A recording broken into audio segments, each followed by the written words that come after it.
যশোরের মনিরামপুর উপজেলার মাছনা খানপুর গ্রামের হাফেজ বেলাল হোসেন আঙ্গুর চাষে নতুন সম্ভাবনার দ্বার খুলেছেন। তিনি 20টি জাতের আঙ্গুর চাষ করে এলাকায় পরিচিতি পেয়েছেন ফল চাষী বেলাল নামে। শিক্ষিত বেকার যুবকদের জন্য তিনি এখন এক অনুকরণীয় আইডল। বিস্তারিত দেখুন শাওন হোসেনের তথ্যচিত্রে।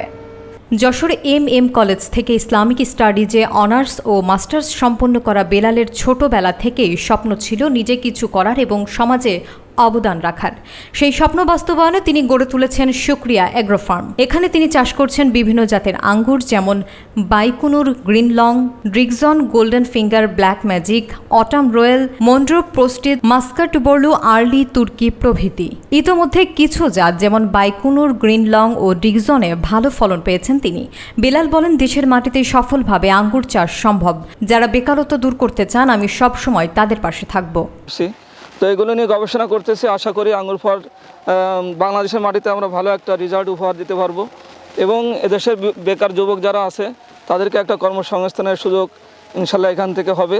তো আমি বেকার যুবকদের উদ্দেশ্যে বলতে চাই যে আমরা চাকরি করি, অন্যের খামারে, অন্যের প্রজেক্টে আমরা চাকরি করি, তাদেরকে লাভবান করে দিয়ে আসি।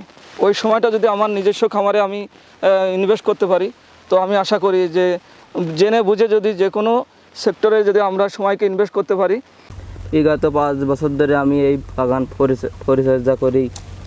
মালটা, পেয়ারা, কমলা, স্ট্রবেরি, ড্রাগন, আঙ্গুর এগুলো নিয়ে আমার এই ভাইয়া খেতে পরিচর্যা করা হয়। এটা আশা করি এই ফলগুলো আমাদের দেশে চাহিদা মিটিয়ে বাইরের দেশে রপ্তানি হবে। হাফেজ মোহাম্মদ বেলাল হোসেন একজন সফল কৃষি উদ্যোক্তা, আঙ্গুর চাষ করছেন।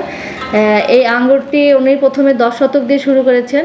20টি জাত, বিভিন্ন জাত, যেগুলো তিনি পরবর্তীতে আরও 20 শতক, প্রায় 1 বিঘা মতো সম্প্রসারণ করছেন এবং এই 20 জাতটি বিভিন্ন ইম্পোর্টেড করা, বিভিন্ন দেশ থেকে আগত। তো তার আঙ্গুরের বাগানে আমি গিয়েছিলাম এবং দেখেছি খুবই সুন্দরভাবে সেগুলো বেড়ে উঠছে এবং আমরা আসলে কৃষি বিভাগ খুবই আনন্দিত যে আমাদের এই মনিরামপুর উপজেলার এ ধরনের একজন সফল উদ্যোক্তা রয়েছেন, যে নিজে থেকে এসব দামি ফসল যেগুলো আমরা বাজার থেকে দাম দিয়ে কিনি, সেগুলো যদি ওনার মতো যদি আরও কেউ এভাবে এগিয়ে আসে, তাহলে আমরা এগুলো অনেক কম দামে কিনতে পারবো এবং সেগুলোকে বিদেশে, দেশের বাইরে আমরা রপ্তানি করে বৈদেশিক মুদ্রা অর্জন করব এবং এভাবে আমাদের কৃষকও অনেক উপকৃত হবে এবং তারাও অর্থনৈতিকভাবে লাভবান হবে।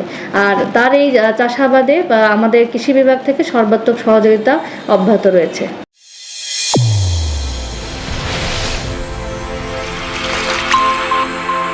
চ্যানেল A1 হৃদয়ের স্পন্দন।